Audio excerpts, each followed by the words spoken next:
अगर आपकी जैकेट फटी हुई है और उसके ऊपर बड़ा होल है तो आप इस स्टिकर को उसके ऊपर लगा सकते हैं। इसे लगाने के बाद आपकी जैकेट बहुत ही कूल दिखेगी और ज़रा भी नहीं पता चलेगा कि आपकी जैकेट फटी हुई है।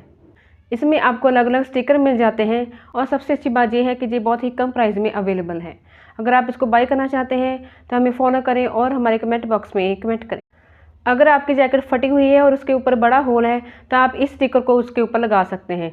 इसे लगाने के बाद आपकी जैकेट बहुत ही कूल दिखेगी और ज़रा भी नहीं पता चलेगा कि आपकी जैकेट फटी हुई है। इसमें आपको अलग अलग स्टिकर मिल जाते हैं और सबसे अच्छी बात यह है कि ये बहुत ही कम प्राइस में अवेलेबल है। अगर आप इसको बाय करना चाहते हैं तो हमें फॉलो करें और हमारे कमेंट बॉक्स में कमेंट करें।